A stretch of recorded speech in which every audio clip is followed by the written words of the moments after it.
Exploding Note 7s and iPhone 7s. We've got a lot going on right now, and I originally was just going to talk today about the iPhone 7, but we've got some crazy Note 7 news as well.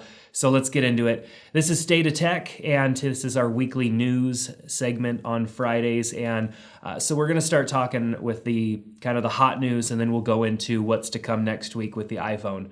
So Samsung has recently kind of came out and said that there's some issues that people are having with their Note 7s. Now, I've had a Note 7 and I haven't had any issues with it, but apparently people are experiencing exploding batteries or batteries that are coming apart inside of the phone and causing problems. Now, the batteries that are inside of all of our phones are pretty volatile, and it's surprising that more phones don't have problems. Maybe we just don't hear a lot about the problems that some phones have.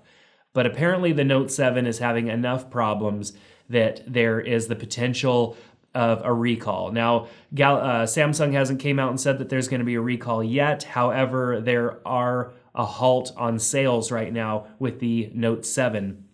Started in Korea, they put a halt on sales, and it sounds like that is kind of rolling out in other parts of the world. So if people have a Note 7 on pre-order or something like that, maybe you're waiting for your order, there might be a chance that there is a halt there. And there has been speculation that Samsung will be kind of rewarding everybody who's had a delay by giving them a free SD card for their phone or something like that. Samsung's probably going to make it right here. I mean, they are a huge company. This isn't probably their first problem that they've ever had before. And so it's just a bummer because the Note 7's a great device. I've had one. I enjoyed it.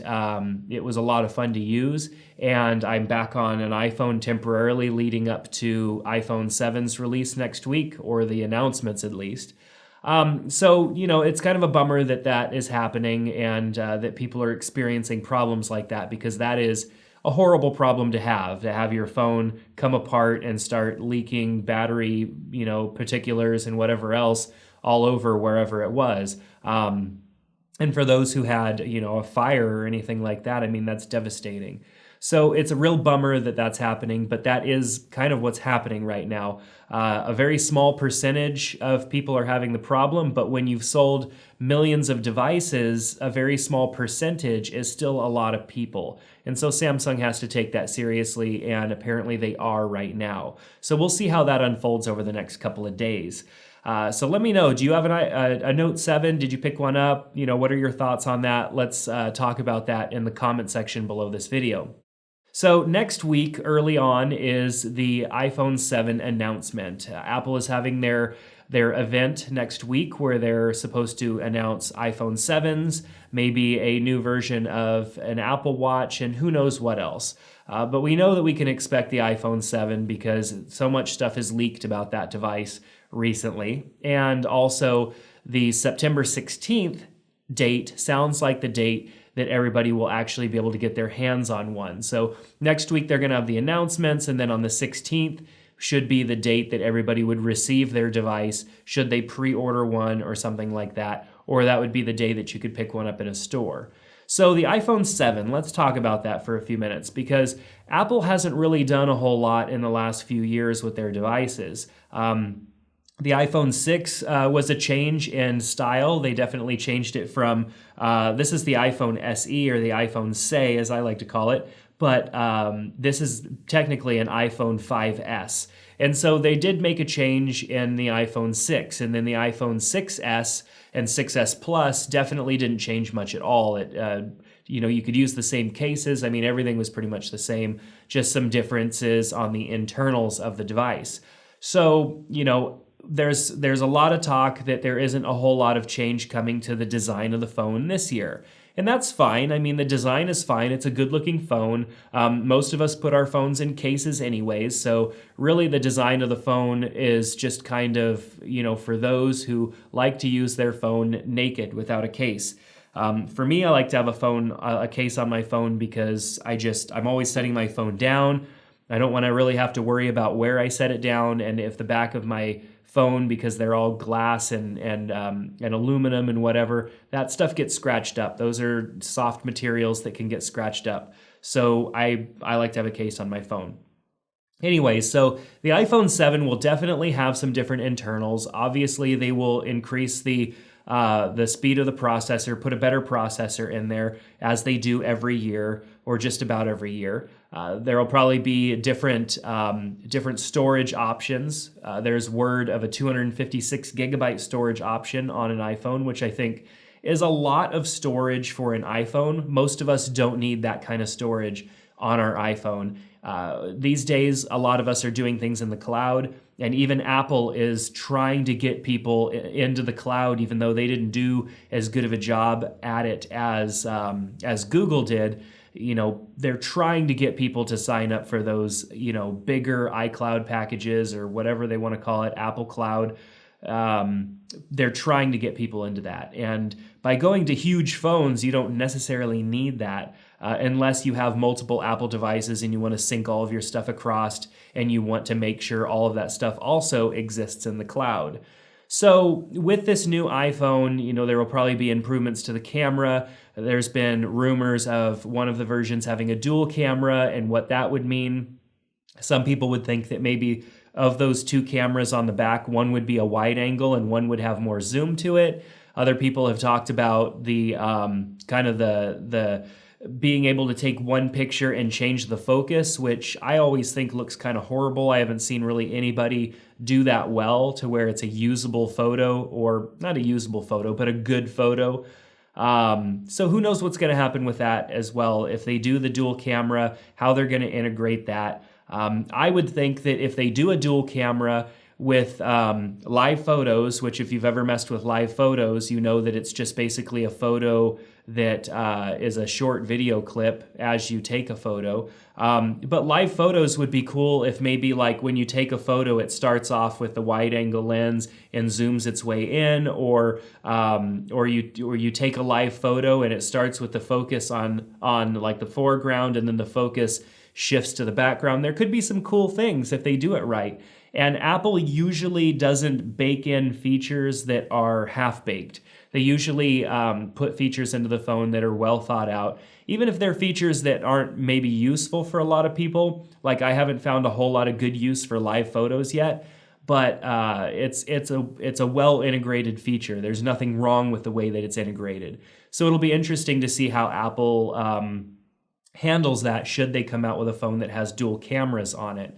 So let's see, other things. I mean, I'm sure there will be upgrades to the display, just minimal updates. There isn't really a whole lot of hype around big updates or big innovations to the phone. Now, anybody who's played around with iOS 10 or spent any time on that software in beta knows that there are little features and updates and stuff like that in iOS 10. But anybody who's used those betas in the past knows that when the actual next version of the phone comes out, there's always features in that phone that weren't apparent in the software beta that everybody got to play with. Think about when live photos and stuff came out and it was available on the new phone but wasn't available on the previous phone, which definitely had plenty of specs, high enough specs to handle doing live photos. But nobody knew live photos were really going to be in there or not until the phone actually released. So it'll be interesting to see what Apple has hidden. These days it's getting a lot harder for them to hide things from everybody because people are so good at getting in and figuring stuff out, or getting, rumors from people who have inside information. It's getting much more challenging these days. So I'm interested in the iPhone 7 simply because I've been using this iPhone SE for several months now. And I've taken some little breaks in between for the Note 7, for the Galaxy S7 Edge. But for the most part, I've been on this iPhone SE. And I have a video where I talked about small phones and how much I liked being on this phone. I'll put a link in the description below so you can check that out. But I'm torn. I like the small phone as far as its portability and ease. It's easy to put in your pocket. It's easy to carry around. It's just a nice small phone. but when you want to consume media or you are filling out an online form or something like that, having the bigger screen when you are you're using your phone with both hands, it's just a nicer experience. And an iPad mini or a bigger iPad or whatever are just too big for some of those situations. So it's kind of a toss-up for me. I know that I'll be interested in the iPhone 7 regardless because I'll be going from this and I'll want a better camera, I'll want faster processors and all that stuff.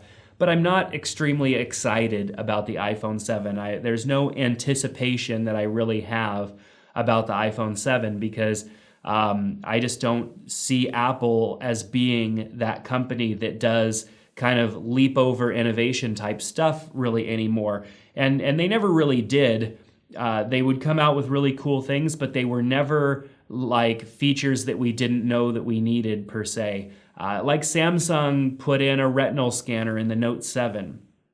You know, I've used it. Doesn't really work too well for people with glasses, but it worked okay for me. But it's just something weird and different that we're not quite ready for yet. I'm used to holding my thumb over a scanner or on the back of a phone for some of the Android phones that have a scanner on the back. I'm used to that, and that works out really well for me. We hold our phone in our hand. It's not too hard to place your thumb over a button. However, having to hold your phone at a certain angle and scan your eyes, you know, it's just a feature that they put into a phone because it's like, let's see what we could do that's cool and we'll get attention. And that is fun. It's fun to have features like that. But Apple hasn't ever really been that kind of company where they do features just to show off their abilities or anything like that. So I'm not holding out for any kind of cool technologies that I'm unaware of or that you know are leading edge or next level type of technologies. I'm not holding out for that, and that's probably okay. What I do like about my iPhone, that I will always like about my iPhone, is the battery life lasts all day, even if I use the phone a lot throughout the day. I don't have to worry about closing apps or processes or anything like that. I know that my phone's probably going to last all day regardless. Whereas on a lot of the other phones, including my Note 7 that I had, I was always having to take care of managing applications, making sure they were closed, making sure that my phone wasn't running a bunch of stuff in the background that would drain my battery in the matter of no time. So needless to say, you know, this week we've got crazy news with the Note 7 and Samsung having some issues. And that's a bummer. So my heart goes out to anybody who has that issue with your phone. It's a bummer to have to deal with anything like that, and especially if it causes problems beyond just the phone itself. So in the comment section below this video, let's talk Note 7, let's talk iPhone 7 and what you guys think about the rumors, the things that are coming out. What are your, the things that you're looking forward to in the phone? Is it better camera? Is it more power? Is it more storage? What are the things that you're looking forward to? Let's talk about that in the comment section. And that's going to do it for our news this week. Started out just iPhone, and then we had this crazy Note 7 stuff. So, you know, that's what's fun about talking about the news. But anyway, subscribe to our channel here on State of Tech. You'll get updates when we put out new videos. We've been putting out videos 5 days a week, and then even a couple of additional ones sprinkled in there. So if you want to be notified when our videos drop, make sure to subscribe to our channel. And thanks so much for checking out State of Tech. We'll see you next week.